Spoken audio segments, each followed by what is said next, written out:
Hi, and welcome to Schools in Focus, an 1105 media podcast. I'm your host, Matt Jones, Senior Editor of Spaces for Learning. Today, we'll be talking about the role that classroom furniture plays in creating adaptive, flexible learning spaces. Our guest is Wesley Edmonds, the Director of Workplace Adaptive Solutions at OFS.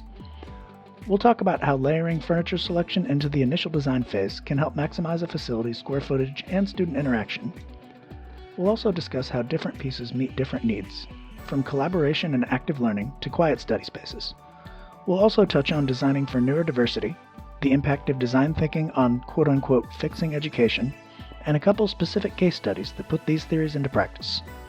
This episode of Schools in Focus is sponsored by Room. Hi, and welcome to Schools in Focus. I'm Matt Jones, Senior Editor of Spaces for Learning, and our guest today is Wesley Edmonds, Director of Workplace Adaptive Solutions at OFS. Wesley, thanks for being here with us. Yeah, thanks for having me, Matt. I'm really excited about our conversation today.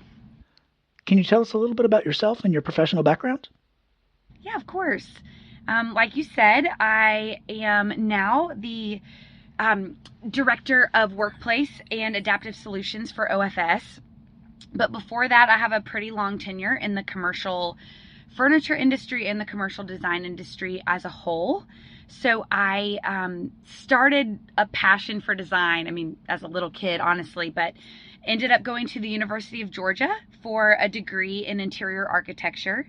So I did traditionally study interiors and went to work after college for an interior design firm in Atlanta, Georgia, which is where I still live. And I worked for a design firm on the commercial side of things. So I had the pleasure of working for really cool clients like CNN and Coca-Cola and some great Atlanta-based companies. And while I was at the design firm, I found that I had a passion for the people interaction side of the process. So at a design firm, my studies and my degree would be leading towards doing the design work. And I found pretty quickly that what I really wanted to do was join our leadership team on the interviews with the clients or the envisioning sessions where we got to sit down with the companies that had hired us to do design work and hear about their spaces and interact with their teams and learn what they wanted to do. And so that kind of led to some interest in business development. And I found myself working for two different furniture dealers in Atlanta. And that was a really great way to get inundated in the furniture world. So I learned all about contract furniture, the specification process, all of the ways to make designers look like heroes to their clients and what works and what doesn't. And after working for a few dealerships in Atlanta for a couple years, I was reached out to by OFS, who I had admired both as a designer and as a dealer rep. And they had an opening for a sales role in Atlanta. So I humbly accepted that role and have been with the company now. It'll be 10 years later this fall. I served as a direct sales rep in the Atlanta market for about 8 years. And then this role of Director of Workplace is fairly new. So I'm still getting my feet wet, but I get to really specialize on helping our reps across the country and their clients to work on spaces that are adaptive and flexible and really kind of thinking about future planning. And it's really fun. So a long tenure at OFS now. Can't imagine honestly a better place to work, and it's been awesome. So that's kind of my background in a jiffy. And then at the broadest level, how does OFS approach designing solutions for education spaces? Yeah, so we have a great advantage, I think, humbly, to really use the vertical markets that we are in across the board to give ourselves perspective on other verticals. So OFS does a lot of business in the commercial workplace, of course, but we also have a really large vertical in education, which is why we're here, and then a really large presence in healthcare. We also have done a good bit in government, and our acquisition of Room at the very end of 2023 has brought an incredible perspective to OFS of small and medium businesses and more of the flex world. And so we're able to use a lot of these a lot of the insights from these verticals to help us in our approach to education spaces specifically.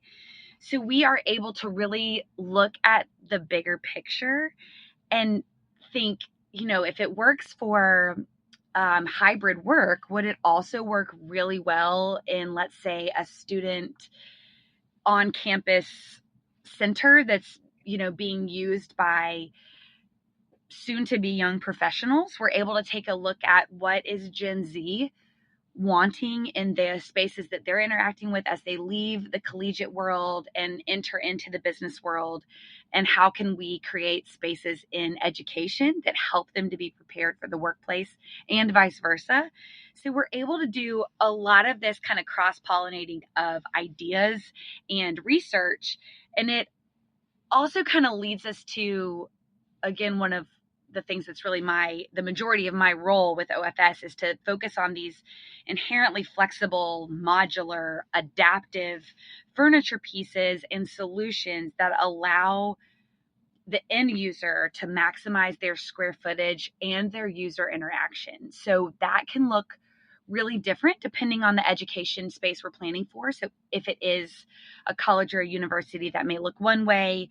If it's a high school or an upper school that we're designing for or assisting on, that may look a little bit different. But we're always thinking student experience.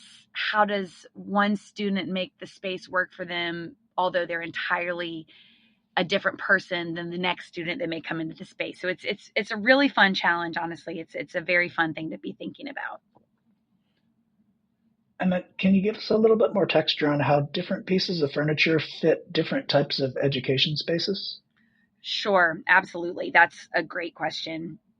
And we've got these pieces that are great for flexible learning and for classroom spaces. So that's more of your traditional classroom furniture. So when you think maybe a desk, maybe it's a rectangle, maybe it's an oval, maybe it's a circle, and people being students in this case can come approach it from any side, and there's not a my side versus the teacher side.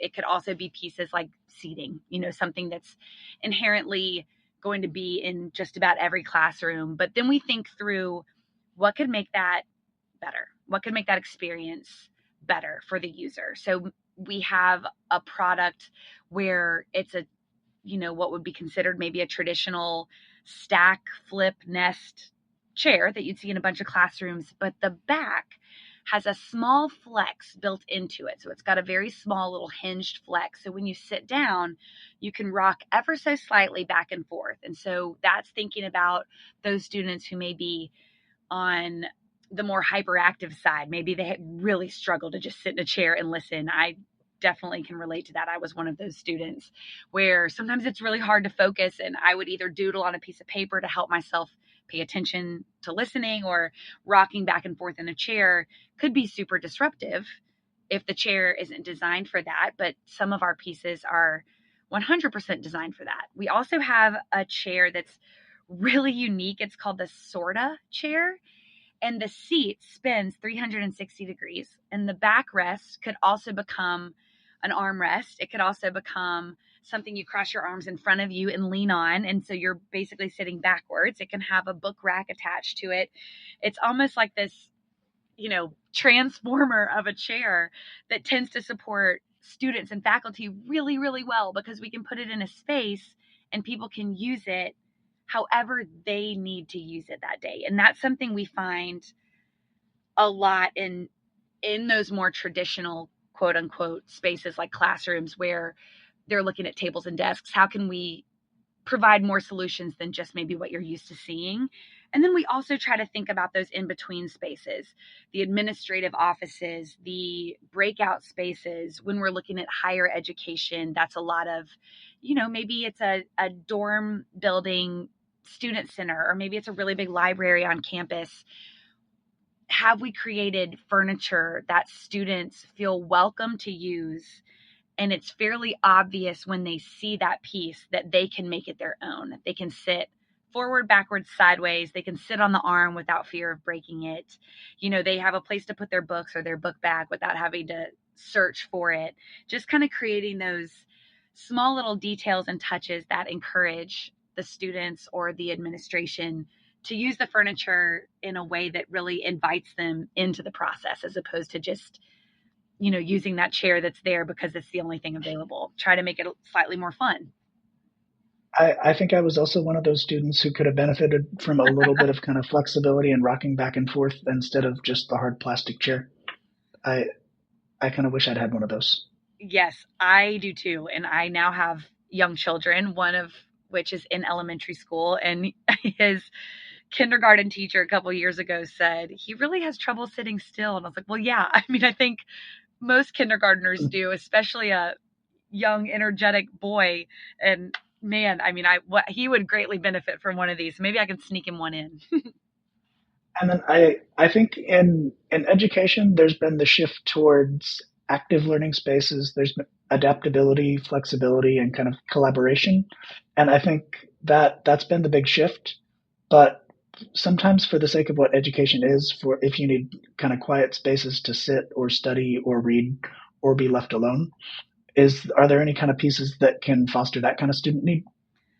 Absolutely. In fact, we have done a lot of work in some of these, again, going back to kind of the higher education sector with campuses and large footprints and dealing with lots of students and their diverse needs. We have really an entire suite of products that, kind of going back to what I just mentioned, invite the user to really use the piece however they need it in that moment. So typically that could look like for us a lot of casters, a chair that's more like a lounge chair that could really facilitate. It almost feels like a hug. It's got like a little roof over it. It's got high sides. You feel very private. You feel very tucked in. But if at any moment you wanted to turn that piece around and kind of face the action, someone could maybe pull up one other, and then you've created a small little area where you can have social interaction and you're not all by yourself. And that happens with the same piece of furniture, which means facility wise, you're not purchasing two entirely different solutions for these two needs. It's one solution and you can do multiple things with it. Another product category that I mentioned at the very beginning is the room product category. Room was, as I said, an acquisition that OFS made towards the end of 2023, and they have really opened our eyes to what freestanding modular furniture could look like and how it can serve our customers, especially in the education market. Their product line currently consists of very few models because those models do a lot of things in and of themselves. So a freestanding privacy booth or phone booth, as you might see it called, and then some slightly larger freestanding focus rooms intended for the use of one person, a small desk, a small chair, and then a small little storage credenza, or the same footprint that has a small meeting table and two bench seats for people to kind of close the door and meet. And the nature of room is that this product is very modular. So it's basically flat packed. It arrives very simple installation, integrated technology, integrated lighting, integrated power and data, but it builds in place. And if at any point it needs to be relocated on a floor plate, it's as simple as putting some furniture gliders underneath it and getting a couple of facility people to help relocate it.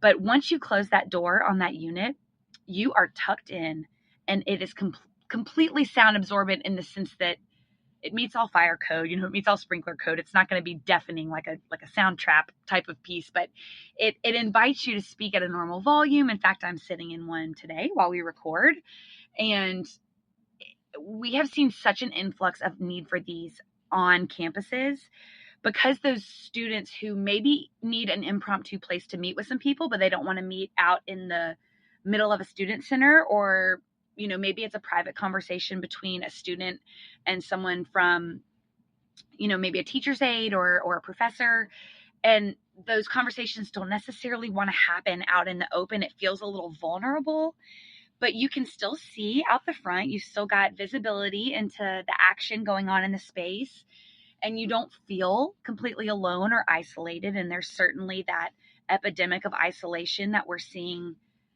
an increase discussion of with these younger students who've lived through the pandemic and who are now kind of dealing with this, with sometimes the mental illness side of having been isolated during some of those highly social years. And so we don't want people to have to find some tucked away room just to have a private conversation or to take a phone call with a family member or something. We want to provide these spaces in and among the chaos right there in the student center or the library or campus buildings, and be able to tuck away and still see the hubbub of what's going on campus, but have those moments and the availability of focus and really being able to put their head down and work. Maybe it's a study. Maybe they don't have time to go back to their dorm room or a private classroom to get some studying in between classes. And these products are just growing so dramatically in interest because of that. They really serve a lot of needs in one small footprint. I've seen products like that demonstrated before, and I can absolutely see the need for it. And I was a little jealous. I was wishing that this kind of thing was around back when I was in school, because it just looks like a really kind of quiet, handy place to be able to kind of sit down on the go, either somewhere out in public, but to be able to kind of buckle down and have a phone call or write or read and be able to block out that background noise. Yes, there's something so special about, it's kind of the coffee shop experience, where people love to work at a Starbucks or their favorite local coffee shop because you can work independently and you can focus in, but you're with other people. And it's that idea of working alone together.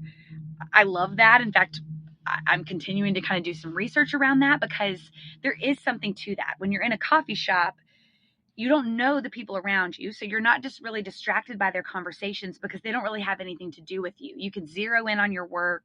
You can put in your headphones if you want, but you've got that action and the energy going on around you that kind of keeps you just kind of feeling, alive and a part of something bigger than yourself, but yet you're still able to focus and get the studying done or the reading done or, catch up on a podcast or whatever it is. And those freestanding booths like the Room collection really does exactly that. You have that focus space, you can sit down, the noise of the place around you is drowned out, but you can still see visually all the energy happening around you. There's something pretty magical about that combination. I've noticed that sometimes I tend to be a lot more productive in a coffee shop than sitting alone at home. It's almost that atmosphere of mutual productivity and almost mutual accountability a little bit. Yes. I love the way you said that. Mutual accountability and mutual productivity. That is so true. If no one's there to see that I'm going to go flip that load of laundry in between calls, and there is a space for that, of course. We all value kind of the ability to multitask and be a little bit hybrid and work from home occasionally and all that. But on a day-to-day basis, it's really nice to feel that momentum of other people around you. And I love that kind of accountability of one another, even though you may not know who they are. We just are kind of in that energy together. And then switching gears a little bit, but how does OFS support the needs of neurodiverse students? Sure. I love this topic so much. I have been doing some research on the topic of neurodiversity for multiple reasons. I mean, there's certainly a huge correlation between these adaptive solutions that I am helping to work with on the OFS and room side, but also it's just a great, like a correlation between the products and the people that we serve. And it's such an amazing topic. Going back to post pandemic, I think if we could find a positive to something so inherently awful, the awareness of mental illness and the diversity of just people and how we're made and how we tick and what makes us happy, what makes us sad, what makes us anxious. All of that has been really, the awareness has been raised. We're paying more attention to that. And I do think that's a positive. In this discussion of neurodiversity, there's a really great few articles actually and some really great videos that HOK, the design firm, has put out around neurodiversity. They have a really great research team led by a woman named Kay Sargent.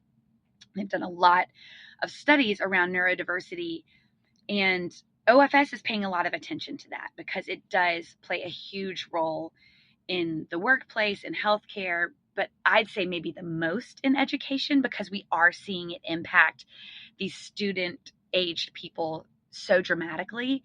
And the focus here, the idea here is that we are paying attention to those who have hypersensitivity and hyposensitivity to spaces.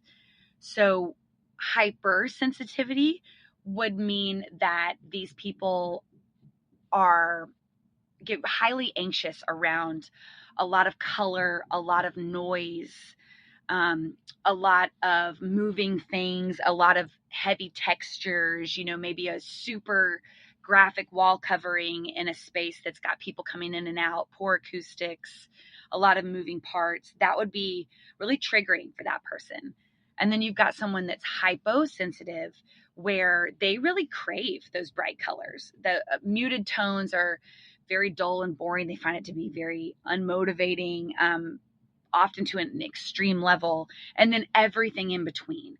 And the more we focus on the needs of neurodiverse students, the more we learn how our products that we make and the way that we service our end users in our communities and the colleges and universities or education systems that we have the gift of working with, the more we have to pay attention to deploying products that those students and faculty members can use depending on how they come to wherever they are that day. So we need to have pieces that can be, kind of going back to that product I mentioned earlier, that can be moved and face a wall, so someone could really have a very private, isolated moment where they are not seeing people. They can really kind of calm themselves down. They can maybe take a private phone call or just kind of take a minute to center themselves. Or for that person that is hyposensitive and really needs the energy, they really need the interaction, they can take that piece, turn it right around, and move it to a more loud or bustling part of wherever they are, the space that they're in, and get what they need, get that energy they need, get that vibration and that movement, and maybe those colors around them. And the more we can create product that supports those needs, the better. And I think this is super interesting. Kay mentions in one of her kind of webinars that I just listened to that HOK has taken this approach to design where actually a lot of people would think that the more you design around everyone and try to create spaces that serve everyone, the better, right? Because if you just kind of get that middle category, you're checking boxes for everybody, and it's actually a little bit the opposite.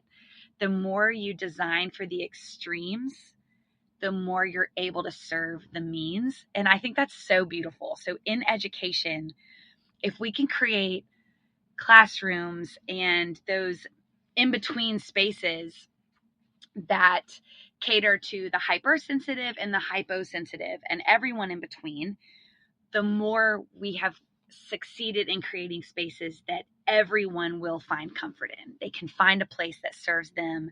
They can find a place that serves their needs. And, kind of going back to, we were joking, Matt, about the idea of like, man, wouldn't it have been nice if we had that when we were kids? Like, yes. And now that we have this knowledge, why can't we? So we should be creating products that students can interact with in different ways so that the facilities and the design teams of these campuses and universities and education spaces don't have to buy a million different products to serve a million different people. They can really spend their money in getting these products that will serve all types of neurodiverse students, and the products themselves are adaptive, so they can be used in different ways. It really starts to serve the extremes, in which case we can serve the majority of people. I really like that. I really kind of like that broad philosophy because it does make sense. If you can hit both ends, then then it addresses the needs of everyone in the middle also. Yes, 100%. Yeah. And then what impact can design thinking have on the effectiveness of education and the imprint that it leaves on students? Yeah, this is a great one. If I can, OFS has done a really, really wonderful case study around a few higher education entities and then also a couple of K through 12 locations and high school locations. So we've got quite a few case studies in the education space. And there's a theme that kind of runs throughout those case studies, but one in specifically that focuses on North Rowan High School. And the topic of this kind of conversation is really using design thinking to quote unquote fix education, which is a little bit of a hot take on, no, we don't think that we can single-handedly, fix education, and no, we don't think it's 100% broken. But there are a lot of spaces that really do not work for maybe most students. They're kind of a traditional way of designing. And going back to that idea of the more we learn, we should really be applying a lot of this knowledge to the way that we design. And so I would encourage anybody, if they're interested in this topic, to maybe go and check out ofs.com and check out our case studies, because there's some great insight there that we won't have time to touch on today. But this idea of using design thinking, I actually took a class on this through IDEO. IDEO is a super creative company. If you're not familiar with them, that'd be another thing to kind of play around with in your spare time. It's an incredible organization, and they have a online, university, quote unquote. They call it IDOU, and you can take small courses to get certifications in different topics. And I actually did the design thinking certification because I just was really fascinated by, what does this mean? Like, what does it mean to be approaching things with design thinking? Isn't that what designers do every day? And yes, it is in some terms, but it goes a little bit deeper into the process of thinking about projects. And so this idea of design thinking is this process of observing. So you start at square one and you just observe. So let's say the project is a university campus and wanting to know, maybe a lot of students aren't really using the library, and there's a team of people who want to get more interaction around this library. They want the students using this space. So first step, just observe. What do the students do when they get there? Those who do come, are they looking for something that's not there and that's why they leave? Or is it too loud? Is it too quiet? Just observe. And then you go through an interview and you actually ask people for a couple minutes of their time and just ask them some questions. Do you ever use the library? Why do you use it? Oh, you don't? Well, why not? And that can tell you a lot. And then you kind of go through this empathy process where you put yourself in their shoes and you figure out, not Wesley as the director of workplace, but Wesley as a student at XYZ University. If I'm going to show up and go to this library, what's the process like of parking? What is it like to get into the building? Maybe it's as simple as the parking's horrible, so no one goes because they don't like to park there.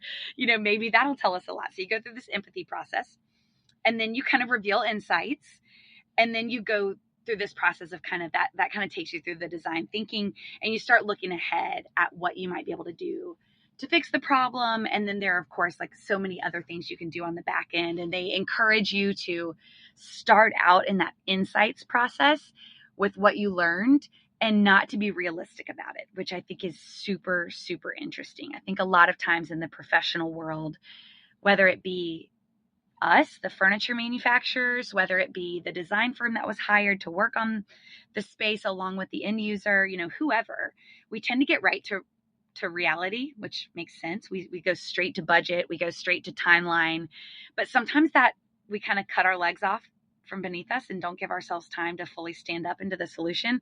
So what could we see as a solution based on the insights that we've gathered that maybe don't make any sense at all? It's like, what if we had a parking lot in the sky? Okay, well, of course we're not going to do that. That won't work. Some structural engineer will tell us that won't be possible. So how do we at least start with these pie in the sky ideas and really use the insights, to dictate what could it be if we had all the money in the world, all the time in the world, and anything was possible? And then you narrow down from there.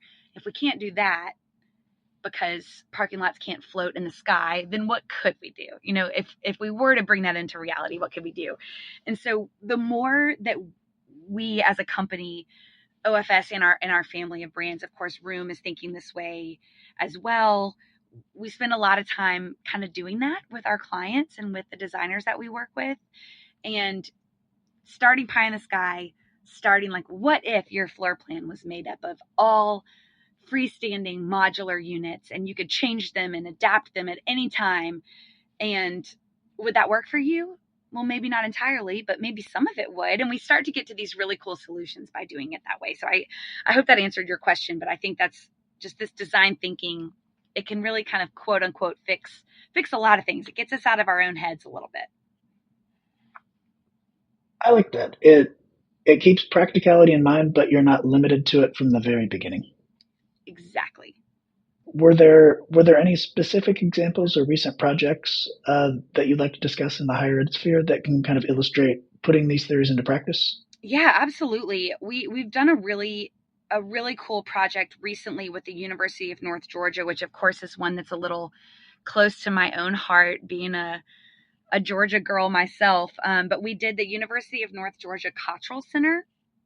And so that is a space that sees so many students day in and day out. And we really had to think through the different environments that the students were going to interact with, the products that were needed. It was a wide variety of products that were needed in this specific space. And also, the thing to think about is the fact that all of these spaces traditionally, and I'm sure everyone listening will, like, one of your first thoughts is usually like, yeah, but students are so hard on the furniture that they use. And that is exactly right. Yes, they are.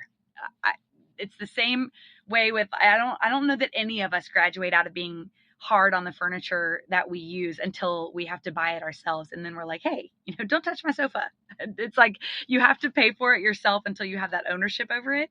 And so we have designed this entire space to be used by the students without fear of destroying anything. It's all contract grade. The fabrics used are high quality so that they're also contract grade. They're meant to be interacted with. The chairs, we know they're going to sit on them in any way, shape, and form that they can. People are going to sit on desks. They're going to sit on the arms of chairs. And so we worked along with the design team to really create a variety of spaces, bringing the school colors in, which really gives those students a sense of pride in the space that they have. And it gives them a lot of places to choose from. There's a lot of variety in the seating types and the desk types and the lounge types that we chose.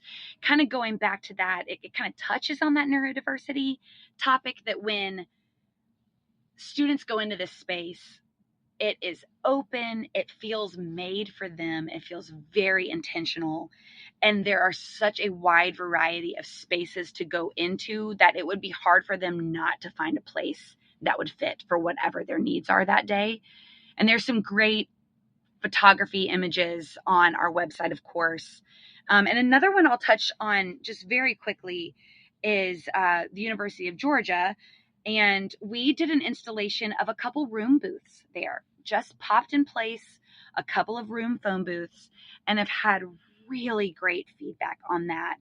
Just in the sense that students, it's one of those things that they didn't know they needed until it was there. And having a quick place to pop into.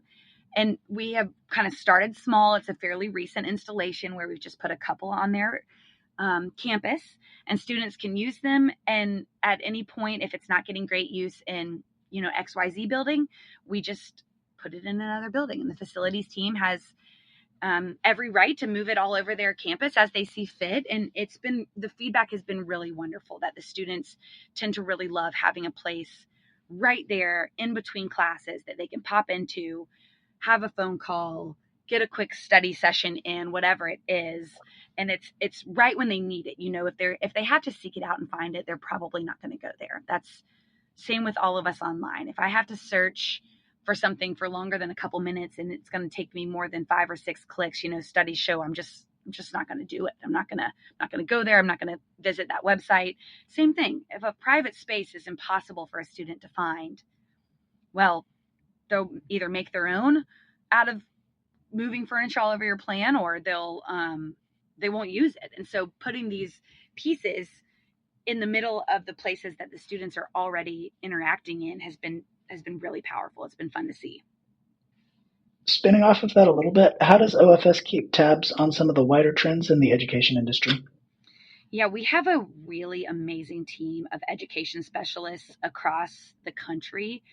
We do serve all of the United States and have specialists placed in all major markets, as well as supporting specialists and even some of the minor markets. So there's, I, challenge you to find anywhere where we wouldn't have somebody present whose responsibility it is to stay on trend, up to date on their research with everything that's happening in the education space. So these specialists are researching, they are attending conferences, they're absorbing content, and we have a director of education who manages this entire team of education specialists, and she is constantly updating the contracts that we're a part of. So we're very aware that, not every bit of purchasing furniture for an education space is just picking fabrics and finishes, right? It's not always the fun part. A lot of times it's about the budget and can the university purchase, or the college, or the high school, or whoever it is, can they purchase the furniture off of contract, using a state contract or a couple other different contracts that exist out there, group purchasing organizations, any of that. Can they do that with OFS? And yes, we have someone who works full time on making sure that every product we release is available on state and local contracts, so that process is super easy. And even though that's not always the most fun side of the project, it's maybe the most realistic side of the project, and the thing that could really take the most energy from that team lead or that project manager to source products that the university can purchase and get a rebate on, or whatever the situation is, that we're making the best use of the campuses and the university's money, any grants that are available, all of that. And so this education team is really powerful in doing all of that. So they've got their thumb on all of the trends and all of the latest research, and they are out there, boots on the street, getting their hands dirty in and around every campus and public school program, private school program. But they are also working really hard on the quieter side, which is the GPOs and the contracts and all of that. It matters. It really matters. And we've got a great team that does that. We're coming up on the end of everything that we had prepared, but I wanted to ask if there were any last words or thoughts that you'd like to get in. Yeah, I appreciate that so much. I'd say I would highly recommend anybody who is starting a process of either one small space in an education facility or a large remodel. It doesn't matter whether it's, one office or an entire campus, to reach out to some experts who can help kind of give you some of these insights around current trends, the design thinking that we're seeing around classrooms, and how they don't have to still look like they did in the 70s, and in the 80s. There's a lot of research showing ways to activate classrooms 360 degrees. You don't have to always have one head wall and every desk faces one direction, and that's the way it is. There are a lot of other ways to activate spaces with a similar footprint. And I would just suggest, yes, reaching out to a local expert, a local specialist, and also to visit a showroom if you can.